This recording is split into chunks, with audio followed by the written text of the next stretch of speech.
Hermanos, mientras yo meditaba esta semana en qué compartir con ustedes, llegaba a mi mente este tema, hablar del amor de Dios por nosotros, porque es un tema del cual hablamos mucho, pero es probable que sea uno de los menos entendidos. Y cuando yo pienso en este tema, lo pienso porque muchos de nosotros, por días, por meses, por años, hemos estado buscando el sentirnos amados. Hemos sido intencionales en buscar la aprobación y el valor en otras personas o en otras cosas. Incluso hay muchos que han vivido sus vidas simplemente por sentir lo que es el amor. Y cuando yo pienso en este tema, me doy cuenta que probablemente muchos creyentes están ahí en el día de hoy, que no han conocido que el mayor amor es sentirse amado por Cristo. Esta semana hablaba con una persona que va a estar compitiendo por un puesto político y él me decía: Joan, yo salgo a las calles ahora y todo el mundo me conoce. Antes a mí nadie me conocía, ahora que todo el mundo ve mi cara en la calle, todo el mundo me ve y me dice: ¿cómo estás? Y se le veía como wow en la cara, como un gozo en la cara de que me conocen. Y yo mirándolo a él y pensando en mí decía: no hay nada como ser conocido por el Rey de Reyes y Señor de Señores. Y ese es el que yo sé que me ama y nos ama a ti y a mí. Yo quiero invitarte a que me acompañes al Evangelio de Juan, capítulo 13, versículo 1. Para aquellos que no lo saben, y probablemente la mayoría de los que están aquí no lo saben, este es mi versículo favorito de toda la Biblia. Y de verdad que yo le doy muchas gracias al Señor por las veces que me ha ministrado y me ha animado a través de este texto. Un solo pasaje. Pastor, ¿un sermón de un solo pasaje? Sí. La verdad es que podemos pasar mucho tiempo, semanas, años inclusive, y no agotaríamos lo que este pasaje, lo que Dios quiere enseñarnos a través de este pasaje. Bien dice el proverbio que si tomamos el mar y lo convertimos en tinta, el cielo lo convertimos en un pergamino, se acabaría el mar y se llenaría el cielo para hablar de lo que es el amor de Dios por los suyos. Acompáñenme a Juan capítulo 13, versículo 1. Esta es la palabra de Dios. Antes de la fiesta de la Pascua, sabiendo Jesús que su hora había llegado para pasar de este mundo al Padre, habiendo amado a los suyos que estaban en el mundo, los amó hasta el fin. Padre, te rogamos en esta mañana que tú puedas ministrar a tu pueblo, que tú puedas animar a tu pueblo y que tu pueblo pueda salir de aquí entendiendo un poco más el significado de tu perfecto amor, de lo que implica que tú has amado a los tuyos y que lo has amado hasta el fin. Sé con nosotros, en el nombre de Jesús. Amén. Amén. Hermanos, el ministerio de Jesús se acerca a su final. Dentro de unas pocas horas Él va a ser traicionado, va a ser vendido, va a ser apresado, negado, juzgado, azotado y posteriormente crucificado. Pero antes de llegar a este momento, hay algo que Dios quiere enseñarnos a ti y a mí. Y nuestro pasaje comienza en el día jueves. 4 días antes de eso, 4 días antes de ese día jueves, para nosotros o para muchos era imposible pensar que la historia de Jesús terminaría de esa manera. Para aquellos que lo recuerdan, el día lunes Jesús entró a Jerusalén montado en un burrito. Y entró a Jerusalén y fue recibido por una multitud que lo alababa y gritaba a gran voz y con palmas batían las manos diciendo: bendito el que viene en nombre del Señor, exaltando el nombre del Señor porque veían en Jesús a un Salvador. El día martes Jesús se dispone a ir al templo y al llegar al templo ve que los hombres han convertido ese lugar en un mercado. Jesús toma un azote y comienza a voltear mesas y a limpiar el templo. Martes, miércoles y jueves, Jesús se dedica a enseñar en el templo, a proclamar el reino de Dios, a confrontar a los falsos maestros, a instruir a aquellos que se creían los instructores. Y al acabar el día jueves, Jesús llega a este momento. Llegó la noche del jueves y Jesús decide: yo quiero pasar este último tiempo con mis discípulos amados. Él los convoca al lugar que hemos llamado el aposento alto porque era un segundo nivel, un tercer nivel de una casa. Y Él se reúne ahí con ellos para pasar esa última noche de jueves. Pero es interesante que el apóstol Juan nos dice que ese no era un jueves cualquiera. Ese era el jueves justo antes de celebrar la fiesta de la Pascua. Estamos a punto ahora de entrar al momento central del peregrinar de Jesús. Y Dios había entretejido su historia de una manera tan perfecta que el día de su muerte iba a ser el mismo día donde los judíos celebraban la fiesta de la Pascua. Él iba a ser ese cordero que se sacrificaría por el perdón de los pecados. Y si tú estás aquí en el día de hoy o no estás mirando la transmisión y te preguntas, ¿qué es la fiesta de la Pascua? ¿No es la fiesta de la Pascua una fiesta de conejos y huevos? Bueno, eso es lo que han querido hacer de ella el día de hoy, pero la fiesta de la Pascua no es eso.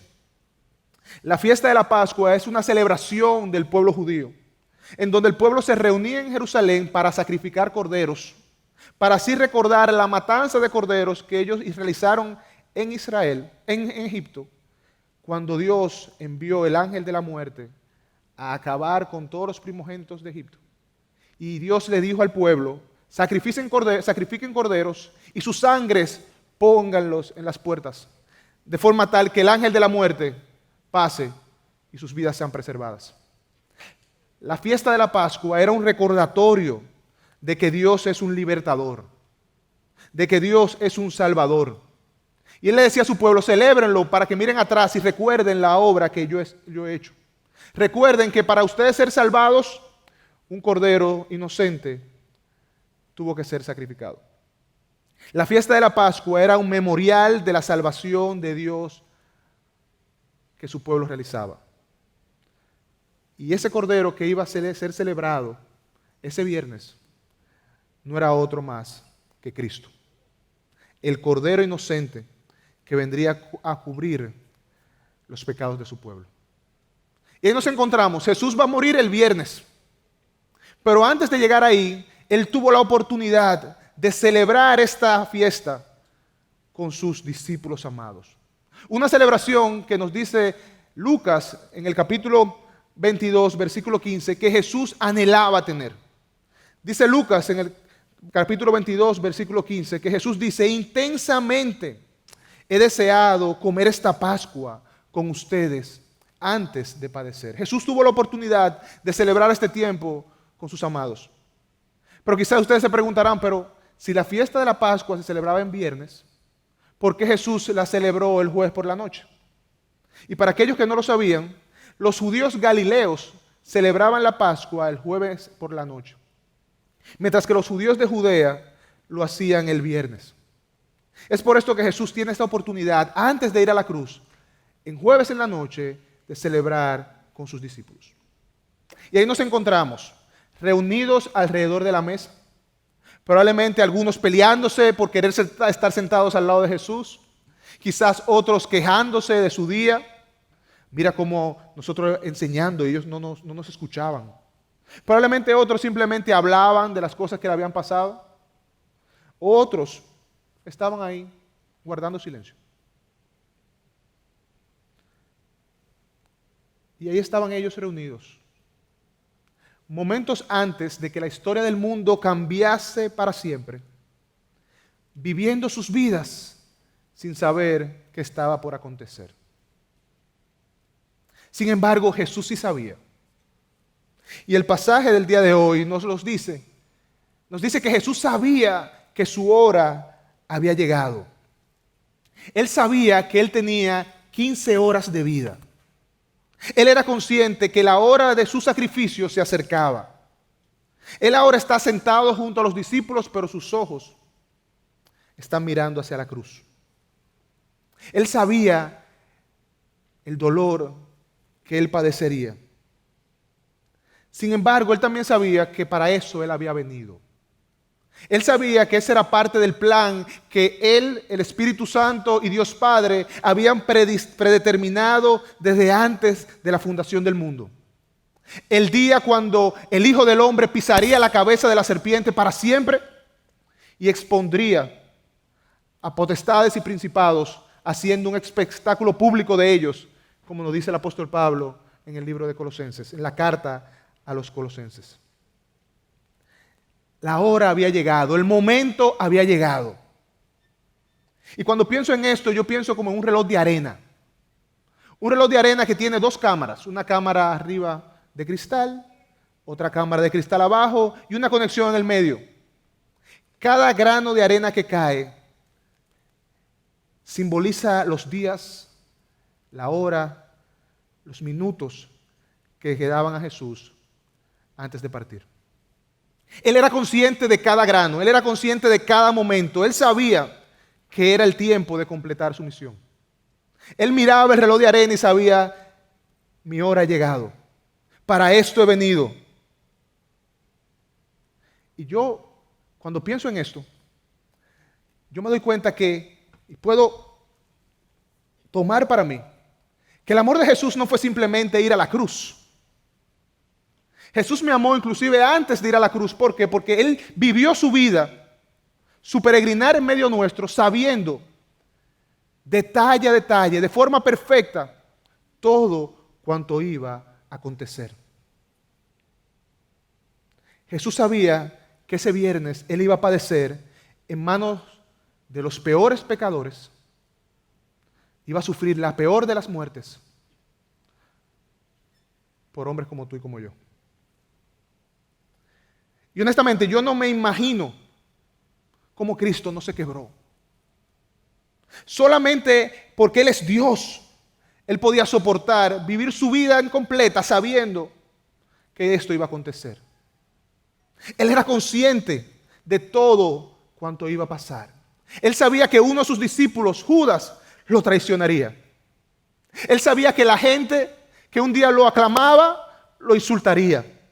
Él sabía que los guardias, cuando lo tenían prisionero, lo escupirían. Otro lo azotarían. Que sus ropas le iban a quitar, le quitarían. Él sabía que con corona de espinas lo coronarían. Él sabía que su mejor amigo lo abandonaría. Que sus discípulos amados no estarían ahí para Él. Que en una cruz terminaría y traspasado por clavos, Él moriría.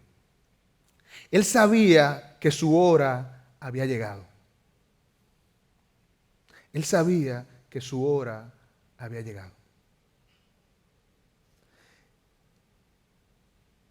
Y es normal preguntarse, Señor, pero ¿cómo? ¿Cómo? Para Jesús hubiera sido justificable haber pasado sus 33 años de peregrinar aquí en medio nuestro, deprimido. Hubiera sido justificable pasarse esos 33 años postrado, llorando, cuestionando, quejándose. Sin embargo, esa no es la actitud que tiene Jesús. Y el autor de Hebreos nos dice la actitud de Jesús posteriormente de ir a la cruz, en el momento de estar en la cruz y previamente al estar en la cruz. Y Él nos invita a nosotros a imitar eso. Hebreos capítulo 12, versículo 2. Dice que puestos los ojos en Jesús, el autor y consumador de la fe, quien por el gozo puesto delante de Él soportó la cruz, despreciando la vergüenza, y se ha sentado a la diestra del trono de Dios. Por el gozo puesto delante de Él, Jesús vivió, padeció y murió con los ojos puestos en algo mayor, en algo que traía gozo a su alma. Él vivió sabiendo que su dolor y su padecimiento le permitirían redimir y salvar a sus escogidos, a sus amados. Jesús no tenía los ojos puestos en este mundo desechable, sino que Él lo tenía puesto en la gloria venidera, de la cual Él haría parte aquellos que eran el objeto de su amor. Y por esa razón Él estuvo dispuesto a vivir esta vida sabiendo cada detalle de su padecimiento. Sin embargo, el camino para Cristo no fue una calle asfaltada. No fue que Él, como Dios, bloqueó el sensorímetro y dijo, no voy a sentir dolor. No, fue un camino pedregoso, un camino que trajo sufrimiento a su alma, Un camino que le llevó en un momento a ir al Getsemaní y decir, Padre, pasa de mí esta copa, pero que se haga tu voluntad. Él tenía dolor por lo que iba a sufrir, pero a la misma vez tenía gozo, sabiendo lo que su sacrificio traería. Y es muy similar a las madres cuando están embarazadas, cuando se enteran que hay vida en su vientre. Ellas se ponen muy alegres, comienzan a hacer planes, a comprar cosas, a arreglar habitaciones, pero conjuntamente con ese gozo vienen los dolores. Comienza a doler la espalda, vienen las náuseas, los vómitos, los pies se hinchan, algunas comidas no nos saben bien, algunas no quieren saber de los esposos, otras tienen que dormir sentadas porque se asfixian. Y eso sin contar el momento del parto, que según los expertos es la combinación de varios dolores al mismo tiempo. Dolor de muelas, dolor de cabeza, dolor abdominal, dolor de espalda, todos juntos en un mismo momento. Mucho dolor, mucho sufrimiento, pero ella se mantiene firme. ¿Por qué? ¿Por qué se mantiene firme y con gozo? Porque inclusive después de pasar ese dolor dice, yo quiero tener otro. Y algunos dicen otro, otro y otro. ¿Por qué? Porque su corazón está enfocado en algo más grande que el dolor presente. El gozo de traer una nueva vida al mundo, el amor por su hijo, esto le da fuerza en la dificultad. Y de la misma manera, Jesús pone su mirada en la gloria futura. Jesús pone su mirada en lo que este sacrificio va a conseguir, que es redimir a aquellos que Él ama, aquellos que son suyos.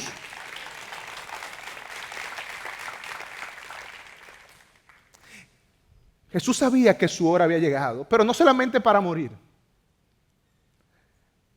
El apóstol Juan nos dice que Jesús sabía que su hora había llegado para pasar de este mundo al Padre. Era el tiempo de Él padecer, era el tiempo de Él morir, pero también era el tiempo de Él regresar. Regresar a su gloria, a la gloria que siempre tuvo. A la gloria que en un momento, cuando Él está orando por nosotros en Juan 17, le pide al Padre, Padre, devuélveme la gloria que tú y yo tuvimos. Es tiempo de regresar al Padre. Pero Él sabe que la dirección para llegar al Padre, cuando Él la coloca en Waze, dice, dirección al Padre, bajas hacia la muerte, subes por el camino de resurrección, llegas hasta ascensión y te detienes ahí en exaltación, donde vas a ser exaltado. Ese es el camino. Y es el camino para ti y para mí también. Queremos llegar al Padre, tenemos que morir. Él nos va a resucitar. En un momento ascenderemos con Él. Y posteriormente seremos exaltados y disfrutando como hijos suyos. Pero no podremos llegar al Padre sin muerte. Para llegar ahí tenemos que pasar por la muerte. Jesús iba a regresar al Padre para disfrutar de la gloria que un día tuvo. Esa misma gloria que cuando vamos al capítulo 17, Él ora al Padre y le dice, Señor, devuélveme la gloria que yo tenía antes de toda la creación, la gloria que yo disfrutaba contigo. Él iba a volver al Padre. Y ahora aquí, luego de haber dicho esto, Juan nos trae a lo que es el punto central de nuestro tiempo, lo que justifica su venida, la razón de sus padecimientos, el amor por los suyos. Dice Juan que Cristo había amado a los suyos. En el pasado, antes de conocerlos, Él los amó. En el proceso, Él los estaba amando. Y posteriormente a eso, Él había prometido que los iba a amar hasta el fin. El amor se vuelve el tema más común en los próximos 5 capítulos del Evangelio de Juan. Amor, amor, amor, amor, amor, amor.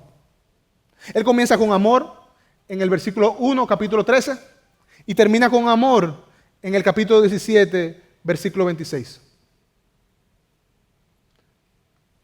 Todo para recordarle a su pueblo, recordar a los suyos, lo mucho que los ama. Pero fíjense algo importante, que el apóstol Juan especifica aquí. Él dice, habiendo amado a los suyos. Habiendo amado a los suyos.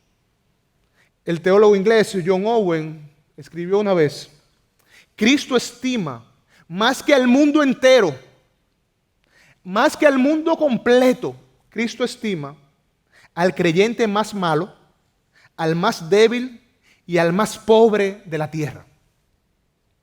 ¿Por qué? Porque ese creyente es suyo. Y los suyos son el objeto de su amor. Y a los suyos Él amará hasta el fin.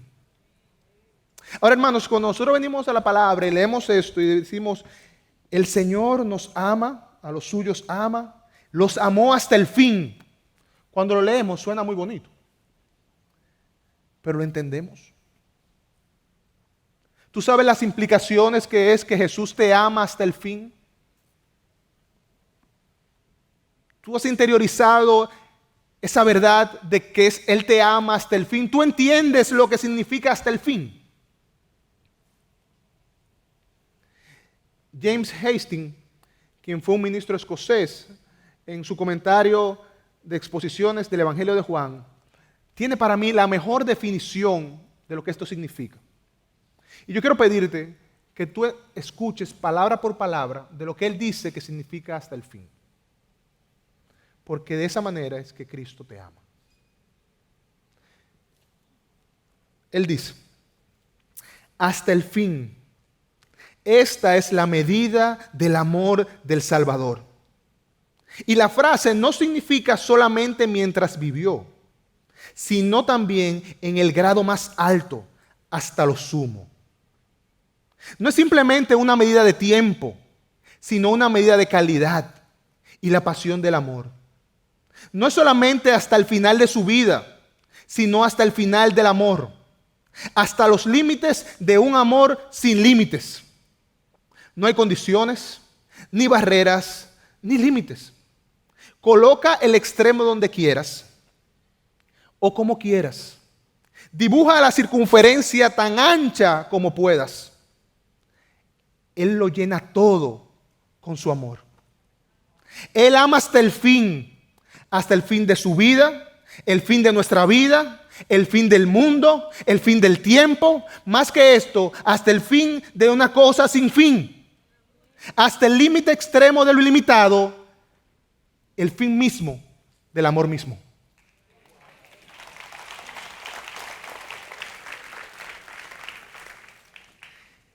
Eso significa que Él nos ama hasta el fin. Y el apóstol Pablo quería que nosotros entendiéramos eso. Y cuando él escribe a los Efesios, en el capítulo 3, en el versículo 17, él decía, amados, yo estoy orando por ustedes. Miren cómo lo dice. También ruego que arraigados y cimentados en amor, ustedes sean capaces. Él pide para que podamos entender y tengan la capacidad de comprender con todos los santos cuál es la anchura, la longitud, la altura, la profundidad, y de conocer del amor de Cristo que sobrepasa el conocimiento, para que sean llenos hasta la medida de toda la plenitud de Dios. El apóstol Pablo quería que nosotros entendiéramos esta verdad, que entendiéramos qué implica que somos el objeto de su amor, que somos sus amados. Hermanos, el amor de Cristo por nosotros es un amor inquebrantable, un amor que no tiene grietas. Si Él comenzó a amar, Él va a amar hasta el fin. Y no importa donde tú estés hoy, no importa lo que tú estés viviendo hoy, Él te ama. Y hay momentos que quizás no lo puedes sentir, no lo puedes ver. Están pasando cosas en tu vida. Él te ama y te amará hasta el fin. A.W. Pink, en un comentario que él tiene sobre Juan capítulo 13, él dice que el que Él nos ame hasta el fin significa Que Él nos ama hasta el fin de nuestros fracasos. Él nos ama hasta el fin de nuestras rebeliones. Él nos ama hasta el fin de nuestra indignidad. Él nos ama hasta el fin de nuestra más profunda necesidad. Hermanos, Jesús no nos amó en abstracto. Su amor no es algo que está solamente en el pensamiento, un ideal. El amor de Jesús es algo que podemos palpar. Es algo que podemos sentir, es algo que podemos tocar. Incluso, no sé si habías fijado, pero este pasaje que estamos estudiando en el día de hoy es la introducción al momento donde Jesús lava los pies de sus discípulos. Jesús amó a sus discípulos y les amó sirviéndoles. Les amó sirviéndoles. De forma tal que ellos no pudieran decir, mientras Él estuvo con ellos, tú amaste de palabras y no de obras. Y yo imagino ese momento. Y hacemos un paréntesis aquí. Yo imagino ese momento. Ellos llegaron al aposento alto. Probablemente se sentaron corriendo. Estaban sudados probablemente, con los pies llenos de lodo. Algunos sintiéndose que ya ellos se habían ganado el cielo por el obrar con Cristo, por la forma como habían ministrado, por la autoridad como en un momento compartieron la palabra. Ellos están ahí sentados, inclusive peleándose entre sí para saber cuál va a ser el que va a sentarse a la derecha o a la izquierda del Padre de Cristo cuando esté en gloria. Están ahí creyéndose que son superiores. Y ahí, en ese estado, probablemente, digo probable porque no lo sabemos, ellos decían, yo hacer la obra de un siervo, bajar, desabrochar las sandalias y lavar los pies, yo no me convertiré en siervo de ninguno, yo no puedo estar por debajo de ninguno. Probablemente ese fue el pensamiento que ellos tuvieron. Pero ¿qué hizo Cristo? Como Él les amó, Él toma la vasija, toma la toalla y le lava los pies. Jesús les amó y es un amor santo. Un amor que no podía permitir que lo impuro en sus pies estuviera con ellos. Jesús les amó sirviéndoles ahí de manera palpable. Pero también les amó de una manera que ya hemos hablado hoy. Les amó viviendo. Les amó viviendo, cumpliendo toda la ley de Dios por ellos. Para que cuando ellos fueran a la presencia de Dios Padre, pudieran ser galardonados con la justicia de Cristo. Pero también les amó muriendo por ellos. Pero no muriendo cualquier muerte. Hermanos, muchas veces nosotros miramos a la cruz y pensamos, Jesús murió en la cruz por mí. Y lo dejamos ahí. Pero no sabemos lo que esa muerte significó. A nivel de dolor para Él no lo sabemos. Dane Orlott, en su libro Manso y Humilde, él tiene una porción larga de lo que él entiende que fue este sacrificio de Cristo en la cruz, sus implicaciones. Y yo voy a tomarme el tiempo para leerlo, porque honestamente yo traté de resumirlo, pero si le quitaba algo, le quitaba mucho significado a lo que fue su sacrificio y a lo que significó que Él te amó a ti y a mí. Esto es lo que Él dice. Esto es una especulación. Sin embargo, no creo que haya sido el sufrimiento físico lo que mató a Cristo. ¿Qué es la tortura física en comparación con el peso total de siglos de ira acumulada sobre sí? Esa montaña de horrores acumulados. ¿Cómo mantuvo Jesús incluso la cordura al absorber el castigo total de cada pensamiento En la cruz, Cristo pagó por cada pensamiento pecaminoso que tú y yo hayamos tenido. ¿Cómo pudo absorber el castigo total de cada pensamiento y acto lujurioso proveniente del corazón del pueblo de Dios? Y esto solamente para mencionar un pecado. Quizás fue la desolación lo que finalmente lo llevó a la muerte. Si sudó sangre al pensar en el abandono de Dios cuando estaba en el Getsemaní, ¿cómo habría sido vivirlo?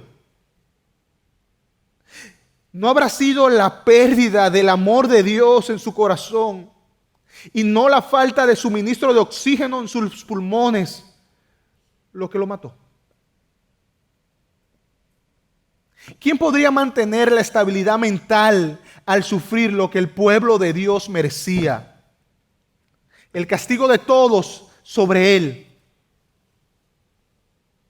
Si bien podemos creer que nuestro Señor, aunque murió en la cruz, no murió por la cruz. Jesús murió por un corazón roto. El gran amor en el corazón del universo estaba siendo rasgado en dos. La luz del mundo se estaba apagando. Y al desahogar esa ira justa, Dios no estaba golpeando a un árbol moralmente neutral. Él estaba hiriendo al amoroso. La belleza y la bondad estaban siendo desfiguradas. Como dice Isaías, Él fue azotado y herido de Dios, abatido por nosotros. Hizo esto para que los feos e impíos pudiéramos recibir belleza, paz y perdón. Nuestro cielo a través de su infierno. Nuestra entrada en el amor a través de su pérdida. Esto era lo que significaba amar hasta el fin. Pasar por el horror de la cruz y beber el torrente de inmundicia. Los siglos y siglos de pecado. Recibir todo lo que es repugnante, incluso ante nuestros ojos. Pero ¿por qué aceptó pasar por esto? ¿Por qué sufrió la condenación, el horror de ese tiempo infernal, cuando era la única persona que no lo merecía? ¿Por qué? El pasaje de hoy lo dice. Porque los amó hasta el fin. Porque los amó hasta el fin. Al ir a la cruz, Jesús no retuvo nada para sí.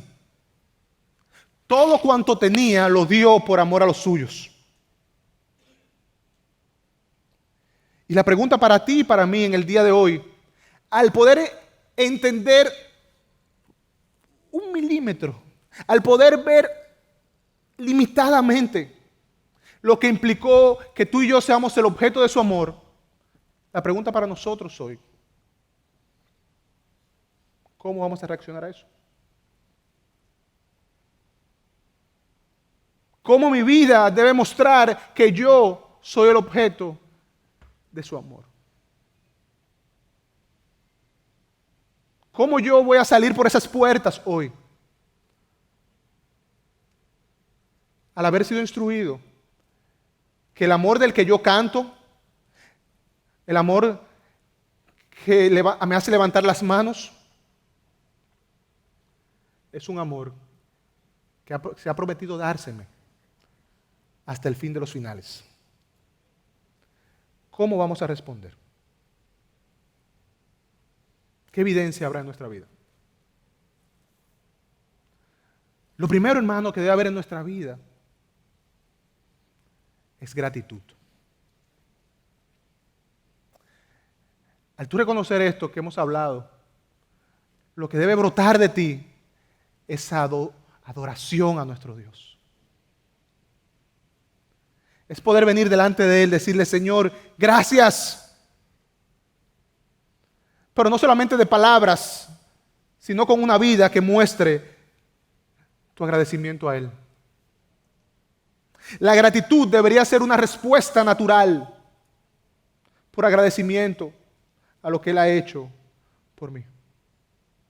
Es algo que debe salirme por los poros. Cuando yo entiendo realmente, yo merezco ser condenado.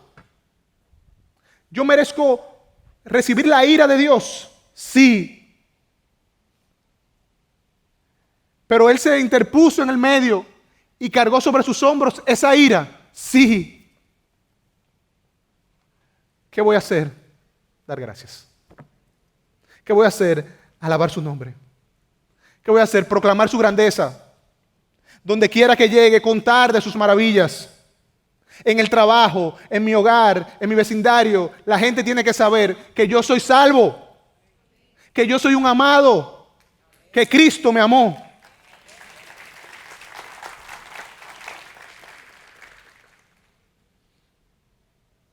Pero muchas veces, hermanos, los creyentes, más que gratitud, hay queja. Más que gratitud, hay queja. Hay cuestionamientos a Dios. Pero si yo sé hoy que Dios me ama, que Él es bueno y que Él es soberano, todo cuanto tengo o no tengo es fruto de su amor por mí. ¿Y qué va a traer eso en mí? Agradecimiento y adoración. En segundo lugar, cuando yo sé que yo soy el objeto de su amor, en mi corazón debe haber una actitud humilde. Como creyentes, yo debería ser la persona más humilde que pueda ser. ¿Por qué? Porque yo he reconocido que yo no he hecho nada para ser amado. Porque Él me ha amado por pura gracia. ¿Quién soy yo? ¿Quién eres tú para que el Rey de Reyes y Señor de Señores, el Creador de los cielos y la tierra, te ame? ¿Quiénes somos? ¿Qué hemos hecho? Muchas veces vivimos pensando que nos merecemos todo, cuando realmente no hemos hecho nada. El pastor John MacArthur, hablando de este tema, dice: toda la gracia, hizo un recordatorio a ti y a mí, toda la gracia, toda la misericordia, todas las bendiciones sin límites, todos los dones, todos los regalos abundantes que son derramados para siempre en aquellos que le pertenecen, son el producto de su amor infinito. Hermano, lo único que nosotros hemos puesto en este proceso de salvación, este plan de salvación, es una cosa, es nuestro pecado. Dios se ha encargado de hacer todo lo demás. Por lo cual Él quiere que los suyos vivan humildemente delante de Él. En tercer lugar, debe haber en mí una actitud de rendición y arrepentimiento. Yo debo todos los días tener una actitud de postrarme delante de Dios, de rendir mis planes, mis sueños, mis proyectos, todo rendirlo por completo a Él. Ponerlo a sus pies. Yo tengo que tener una conciencia real de que por cada pecado que yo cometí, sangre y dolor se pagó. Y eso tiene que traer en mí una conciencia de arrepentimiento total, de tener una vida de arrepentimiento. Cuando yo sé que yo soy el objeto de su amor, yo no puedo simplemente tener momentos de arrepentimiento. Yo debo tener una vida de arrepentimiento. Donde yo vengo delante de Dios: Señor, perdóname. Tú no eres digno de que yo peque contra ti, de palabra, de hecho, de pensamiento. No, no eres digno, porque tú me amaste demasiado. Y tu amor no merece eso. ¿Cuántos hijos se asustan y se le abren los ojos cuando alguien le dice: se lo voy a decir a tu papá? ¿Por qué? Porque ellos aman a su padre y no quieren deshonrarlo. De la misma manera, en nosotros tiene que haber ese dolor por nuestro pecado. Ese sentimiento que nos pese, cuando sabemos que le fallamos. Yo tengo que tener una vida de arrepentimiento y rendición.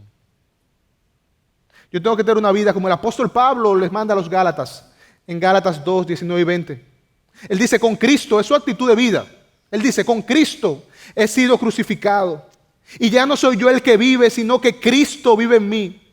Y la vida que ahora la vivo en la carne, la vivo por la fe en el Hijo de Dios, el cual me amó y se entregó a sí mismo por mí. Como Él me ama, yo quiero vivir por Él. Como Él me ama, yo quiero vivir de una manera que traiga gloria a Él. En cuarto lugar, cuando yo entiendo que yo soy un objeto de su amor, yo vivo amando a los suyos. Yo busco intensamente dar a otros de lo que yo he recibido. Incluso ese es el segundo mandamiento. Amarás a tu prójimo como a ti mismo. Hermanos, ¿cuánto fallamos nosotros en eso? Nosotros muchas veces pensamos que somos dignos de ser el objeto del amor de Dios, de que Dios nos ame, de que Dios nos perdone, pero si mi hermano peca contra mí, él no es digno de que yo lo perdone. Él no es digno de mi amor. E incluso muchas veces nos justificamos y decimos, sí, yo lo amo, pero yo ahora me estoy cuidando. Yo tengo que cuidarme. Yo lo amo, pero de lejos. Bueno, ya se me salió. Ya. Hasta ahí llegó el amor. Pero ese no es el mandato que tenemos de Cristo. Ese no es el ejemplo que tenemos de Cristo. Que habiendo amado a los suyos, los amó hasta el fin. Al que le negó, al que le abandonó, a ti y a mí que seguimos pecando contra Él. Y finalmente, y esta es una lista resumida de actitudes, de evidencias que demuestran que nosotros somos objeto de su amor, porque serían incontables las cosas que debemos hacer. Pero el yo reconocer que soy objeto de su amor debe hacerme vivir confiado y con fe. Cuando yo reconozco que Él me ama, yo vivo con esperanza. Yo puedo mantenerme de pie en medio de la adversidad, en medio de cada tribulación. Saber que Él me ama me da confianza para yo, independientemente de la situación en la que me encuentre, poder decir, yo estoy seguro, porque el que está conmigo es más grande que todo el mundo. No importa quién se levante en mi contra, no importa lo que me venga, yo puedo estar seguro, porque yo he conocido al que está conmigo y está por mí. Es por eso que el apóstol Pablo, cuando él escribe a los romanos, en Romanos 8:38, él dice, yo estoy seguro, yo estoy persuadido, yo estoy convencido, en buen dominicano, yo estoy claro, de que ni la muerte, ni la vida, ni ángeles, ni principados, ni lo presente, ni lo porvenir, ni los poderes, ni lo alto, ni lo profundo, ni ninguna otra cosa creada nos podrá separar del amor de Dios en Cristo Jesús, Señor nuestro. Yo estoy convencido de eso. Nada me puede separar del amor de Dios, nada. Ni yo mismo. Ni yo mismo puedo separarme de su amor. Y hermanos, mientras más nos acercamos a Dios, más confiados podemos vivir. El apóstol Juan, cuando escribe su carta, dice en Juan 4:18 que el perfecto amor de Dios echa fuera todo temor. Pero yo tengo que caminar cerca de Él, yo tengo que conocerle. El pastor Miguel nos contaba una ilustración la semana pasada, que yo dije, bueno, esta ilustración es perfecta para yo poder mostrar este punto. Esto es muy similar a un niño que él entra a una piscina con salvavidas, está en la orilla, y estando en la orilla empieza a llorar en la orilla. Él está dando pie, él tiene salvavidas, pero él está llorando. Su papá está en la parte más honda de la piscina y comienza a llamarle, ven, ven, ven, ven. Él empieza a nadar donde su papá, pero mientras va nadando va llorando y llorando y llorando, hasta que él empieza a acercarse a su papá. El llanto cesa y una sonrisa sale en su rostro. ¿Por qué? Porque Él está junto a aquel que le da seguridad. Él está junto a aquel que le ama. Y Él sabe que ese que le ama no dejará que se hunda. De la misma manera, hermanos, Dios quiere que estemos cerca de Él, que vivamos confiados en Él. Muchos de nosotros hemos querido estar nadando solos. Queremos andar como llaneros solitarios. Y aunque decimos, yo sé que Dios me ama, yo sé que yo soy el objeto de su amor, en la práctica evidenciamos que no le creemos. Decimos, Señor, yo sé que tú me amas, pero en la práctica yo muestro que no le he creído. Y yo quiero decirte en esta mañana, hermano, tu Dios te ama. Tú eres su amado. Tú eres la niña de sus ojos. Él padeció, vivió, murió por ti porque te ama. ¿Qué más tiene que hacer Él para mostrarnos su amor? ¿Qué más tiene que hacer Él para recordarnos que Él nos lo ha dado todo? ¿Qué más? ¿Cumplir algunos deseos que tenemos? Nosotros como padres no hacemos eso con nuestros hijos. ¿Qué Él tiene que hacer? Él ya ha hecho todo para que tú y yo entendamos que Él nos ama. Y si tú estás aquí en el día de hoy y tú no puedes sentir que Él te ama, yo quiero decirte que aunque tú no lo sientas, Él te ama. Aunque tú tengas sueños y anhelos no alcanzados, Él te ama. Aunque condiciones económicas hayan venido a tu vida, Él te ama. Aunque enfermedad ha tocado a tu puerta, Él te ama. Aunque la muerte o quizá el abandono estén hoy en tu vida, yo quiero recordarte, Él te ama y te amará hasta el fin. Te amará hasta el fin. Permítame cerrar con una historia. Una historia que quizás algunos ya han escuchado, pero que pudiéramos utilizarla para ilustrar lo que hemos querido traer en el día de hoy.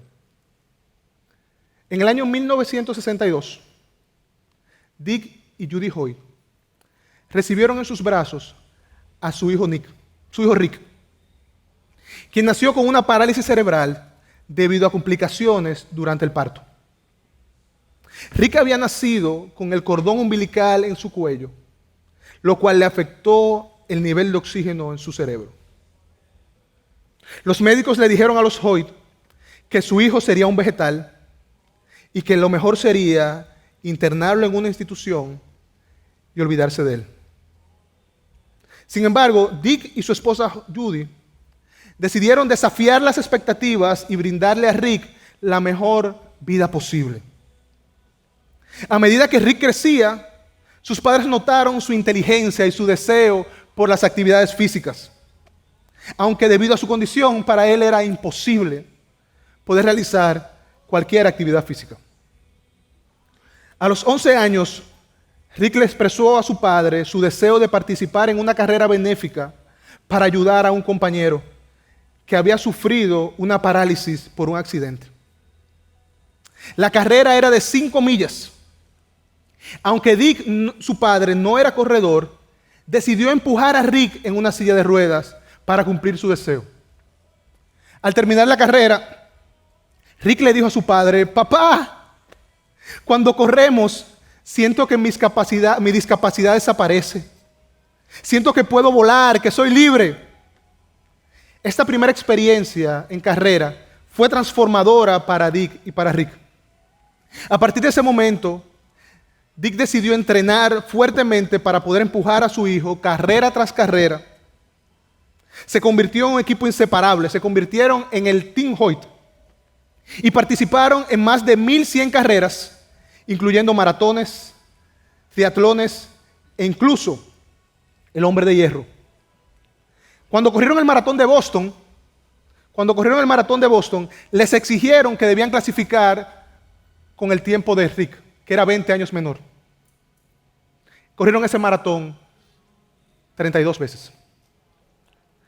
Rick murió en mayo de este año.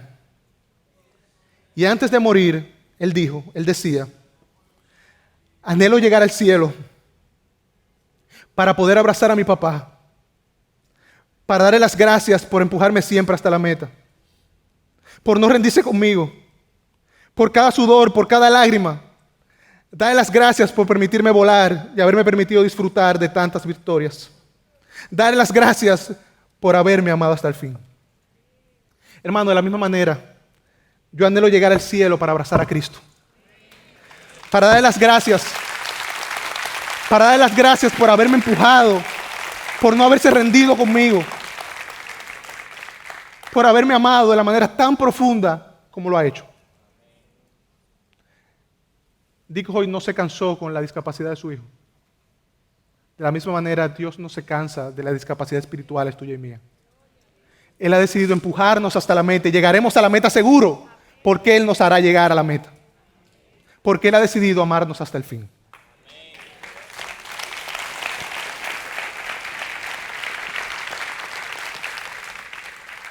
Padre, gracias. Gracias, Señor, porque podemos poder ver un tantito, un poquito, de lo que significa que somos el objeto de tu amor.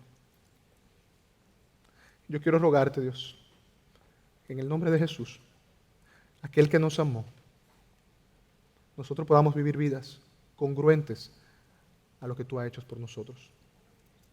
Padre, que al ver este ejemplo de este padre que no se cansó con su hijo, un padre terrenal pecador, podamos vivir en gozo, en paz, en confianza, viviendo con esperanza, sabiendo que el Dios eterno, el inmortal, de la misma manera nos seguirá empujando hasta que lleguemos a tu presencia, donde proclamaremos a viva voz que tú eres digno, que tú eres bueno, que tú eres grande, que la salvación pertenece a nuestro Dios, que toda la majestad es tuya.